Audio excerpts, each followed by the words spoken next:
హృదయపూర్వక నమస్కారాలు.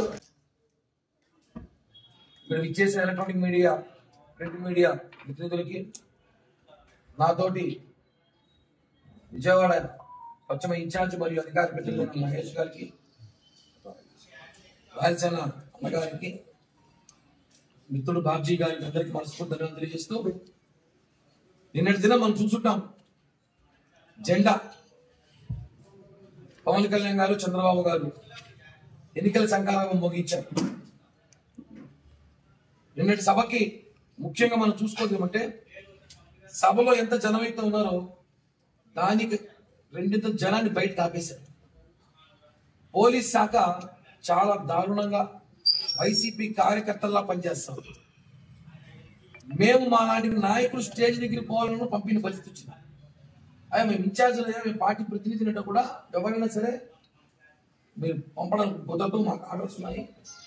బస్సులు అడ్డం పెట్టి దాదాపు కొన్ని వేల మందిని రోడ్డుపై ఆపేస్తారు, సభలో రానియకుండా.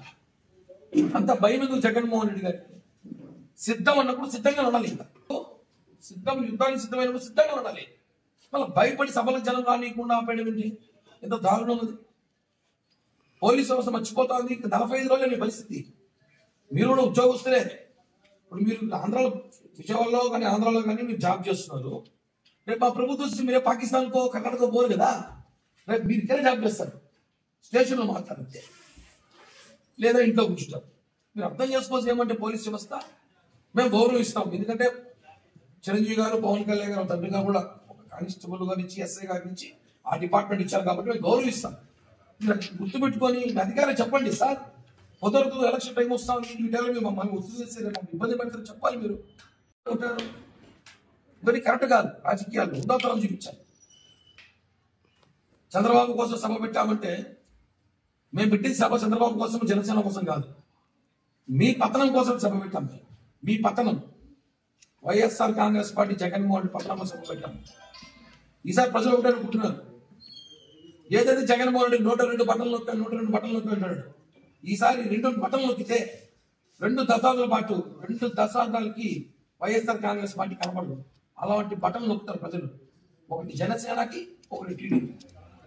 ఎక్కడ అభ్యర్థి పోటీ చేస్తే ఆ బటన్లు నొక్కిపోతున్నారు. ఇది వాస్తవం. ఎక్కడైతే సిద్ధం సిద్ధం అని హోర్డింగ్లు పెట్టాడు జగన్మోహన్ రెడ్డి, మీరు చూసుకొని మీడియా సాక్షి చెప్తున్నాం. ఆ సిద్ధం బోర్డు పీకేసి 40 రోజుల తర్వాత, 50 రోజుల తర్వాత వాంటెడ్ జగన్ పరారి, జగన్ పరార్ అని బోర్డులు పెడతాం. ఖచ్చితంగా పెడతాం. ఆ పోస్టర్లు మా పని తిప్పించి చేపిస్తాం కావాలంటే. ఎందుకు డబ్బులు కూడా మళ్ళీ బొక్కము. దాని మీద జగన్ పరార్ వాంటెడ్ అని పెడతాం. ఎందుకంటే సిద్ధం.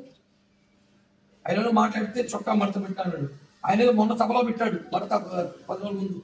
జన సైనికులు 4 ఏళ్ళ ముందు చొక్కా మడత పెట్టారు. పార్టీ మడత పెడతామని చెప్పి ముందే పెట్టుకున్నారు, పంపిస్తారు అనేసి. పవన్ కళ్యాణ్ గారిని కూర్చోడం మీ నాయకులతో మాట్లాడించాం కదా. నేను అంత తిట్టాను కాదు. 4వ పెళ్ళామని చెప్పి ఇంత బహిరంగంగా పవన్ కళ్యాణ్ గారు చెప్తే కూడా మళ్ళా మీ నాయకులతో మాట్లాడించండి. ఈరోజు ఆయన ఉంది, మీ అందరూ తెలుసు. మాకందరికి బాగా ఇష్టమైన మంత్రి మా అవ్వ రోజా గారు ఆయన ప్యాలెస్ ఓపెన్ చేస్తాను. నేను అడుగుతున్నాను, ఈరోజు ఆ ప్యాలెస్ ఎవరి కోసం కట్టారు? మీ కార్యకలాపాల కోసమా? జగన్మోహన్ రెడ్డి కార్యకలాపాల కోసమా? లేకపోతే నిజంగా టూరిజంకి ఇస్తా ఉన్నప్పుడు ఫస్ట్ బుకింగ్ నాదే ఉండాలి. సో నాకు మహేష్ అని సీరియస్ ఆయనకే దగ్గరగా ఉంటుంది. ఫస్ట్ ఆఫ్లైన్లోనో అక్కడ రూమ్ ఇచ్చేసే అవకాశం ఉంటే మాకు జనసేన పార్టీ తరఫున మాకు ఇవ్వండి. చూడాలి ఎలా కట్టారు. 450 కోట్లు పెట్టారు కదా, లోపల ఏముండే వజ్రాలు వైద్యులు పెట్టారేమో చూడాలి కదా.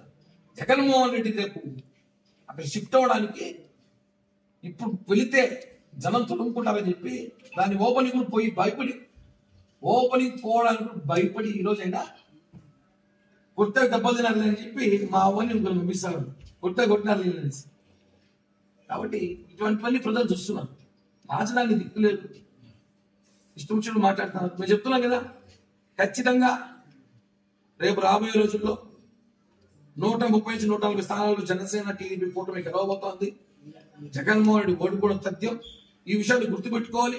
నిన్న పవన్ కళ్యాణ్ గారు అనేక సార్లు చెప్పారు, సలహాలను దయచేసి ఎవరు ఇవ్వద్దని వాస్తవం ఏంటి? పవన్ కళ్యాణ్ గారికి తెలియదేం కాదు. ఆల్రెడీ మేము ప్రజారాజ్యంలో దెబ్బతిన్నాం, జనసేనలో దెబ్బతిన్నాం. మళ్ళీ సలహాలు తీసుకుని పోయే పరిస్థితి లేదు. నాకు వ్యూహం నాకు వదిలి నాకు తెలుసు. నాకు కూడా కొంతమంది మాకు ప్రేమలు అక్కడ రాస్తుంటారు. పెద్ద పైన పాపం ఆయన ఎప్పుడు రాస్తుంటాడు. మాకు సీట్లు ఆయన ఇచ్చేస్తాడు. మాతో పల్ల ఆయన డిక్లేర్ చేస్తాడు 60-70 సీట్లు మా వాళ్ళకి ఇచ్చాడు. వీళ్ళు గెలిచిపోతారండి. ఎలక్షన్ అంటే సోషల్ మీడియా అనుకుంటున్నారా? గ్రౌండ్ లో ఎలక్షన్ చేయాలి. ఎంత కష్టం ఎలక్షన్ చేయాలంటే, ఈ జగన్మోహన్ రెడ్డి దానికి రాక్షసు ఎలక్షన్ చేయాలంటే వాళ్ళు 100 కోట్లు పెట్టి ఎలక్షన్ చేసినప్పుడు మనం కనీసం మన స్థాయి దగ్గర ఎలక్షన్ చేయాలి. పవన్ కళ్యాణ్ గారికి లేఖలు రాయడము కరెక్ట్ కాదు. మేము గౌరవిస్తున్నాము, ఆ గౌరవాన్ని కాపాడుకోండి. మాకు తెలియగలిగే రాజకీయాలు అంటే లేఖల ద్వారా కాదు. ఇది లేఖల రాజకీయాలు కాదు. ఇప్పుడు యుద్ధం రాజకీయం చేయాలి. లేఖ రాజకీయాలు ఎప్పుడో నాటి సెంచురీ లేఖలు రాసేవాళ్ళు రాజకీయాలు. ఇప్పుడు లేఖలు రాస్తారండి. నిజంగా ఈ టైంలో కూడా యుద్ధాలు లేని సమయంలో లేఖలు రాస్తారు. ఇవన్నీ కూడా ఖండిస్తున్నాం. ఉద్యమం ఇంకా ఇంకో 10 మనిషి లేఖ రాసినాడు. ఇది లెటర్లో ఆ పనులు దొరుకుతుంది తెలియట్లేదు. ఊరికే కష్టపడేస్తారు. కలిసి పని చేయాలనుకున్నట్టు చేయండి. ఎవరుతున్నారు? పవన్ కళ్యాణ్ గారు ఎవరు రావద్దని చెప్పండి. పార్టీలోకి రండి, పని చేయండి. సలహాలు ఇవ్వకండి, ఉచిత సలహాలు ఇవ్వకండి. పవన్ కళ్యాణ్ గారికి పవర్ షేరింగ్ రావాలా కాదా అని ఆయన తెలుసు. జనసేన పార్టీ నాయకులు మేమంతా ఉన్నాం. లక్షలాది మంది అభిమానులు ఉన్నారు పవన్ కళ్యాణ్ గారికి. పవన్ కళ్యాణ్ గారికి తెలుసు రేపు రాబోయే రోజులు రాష్ట్రం ఎట్లుంటుందో. మేము 24 స్థానంలో పోటీ చేస్తున్నాం. బీజేపీ పోటీ చేస్తుంది. రేపు రాజకీయాలు ఏమైనా మిరాకిల్ జరగచ్చు. రేపేమో మా సీట్లతో అధికారం రావచ్చు, అవకాశం ఉంటుంది. అప్పుడు అద్భుతాలు జరుగుతాయి, అద్భుతాలు జరగచ్చు. రాజకీయాల్లో ఏ క్షణం ఏమైనా మారచ్చు. కాబట్టి ఈ విషయాలు గుర్తుపెట్టుకో జనసైనికులంతా కూడా. మనం ఏదో పవన్ కళ్యాణ్ గారికి ఏమీ తెలియదు అని బాధపడ్డాం కదా. ఆయనకు అన్నీ తెలుసు, చాలా బాగా తెలుసు. ఈ రాష్ట్ర రాజకీయాల్లో పవన్ కళ్యాణ్ గారికి తెలిసినంత రాజకీయం ఎవరికి తెలియదు. క్లారిటీగా చెప్తున్నాం. ఆయన ఆలోచనతో మాట్లాడడం కదా, ఆలోచించే మాట్లాడుతున్నాడు. కాబట్టి దయచేసి మాకు ఉచిత సలహాలు ఇవ్వకండి, ప్రేమ లేఖలు రాయకండి. మీ లేఖలు గౌరవిస్తాం. ఆ గౌరవాన్ని మీరు కాపాడుకుంటే బాగుంటుంది అనేసి కూడా ఒక జనసేన పార్టీ నాయకుడుగా, పవన్ కళ్యాణ్ గారి మనిషిగా నేను తెలియజేస్తాను. మహేష్ గారు ఈ జనరేషన్ మీ ఫేస్బుక్ సోషల్ మీడియా వాడతాం. లేఖలు రాసే టైం లేదు. ఇంకా వాళ్ళకి ఓపికగా లేఖలు రాసి పంపం. కానీ ఆ లేఖకి సమాధానం చెప్తున్నాం. సోషల్ మీడియా ఉంది, ఇప్పుడు మీడియా ఉంది, ఓపెన్ గా మాట్లాడుతున్నాం కదా. లేఖలు రాయలేదు ఎవరో కూర్చొని ఒక హాస్పిటల్ లేఖలు రాసి ఒక ఇంట్లో కూర్చొని పెట్టాలి. లేఖలు రాయడం కాదు. సమస్య గ్రౌండ్ లో కూర్చొని పనిచేయండి. మీరు పార్టీ కోసం ఏం చేస్తున్నారు? ఎంతమందిని చేర్చారు జనసేనలో? సార్ పలానాడు గెలుస్తున్నాడు చెప్తే ఏందో ఎక్కడెక్కడో 60 మంది 70 మంది సీట్లు మీరే ప్రకటించేస్తారు, మీరు గెలిచిపోతారు కాదు కదా. రాజకీయం ఇది చాలా కీలకమైన ఎలక్షన్. ఈసారి ఈ ఎలక్షన్ లో ప్రమాణాలు కాదు కదా. కాబట్టి మీరు లేఖలు రాస్తూనే ఉంటే మాత్రం మేము స్వీకరిస్తూ ఉంటాం. మాకే ఇబ్బంది లేదు. కానీ అంత చెప్పాలి కాబట్టి ఊరికి లేఖ రాసి టైం వేస్ట్ చేసుకోవద్దు. పెన్ను, ఇంకు, పేపర్, బొక్క.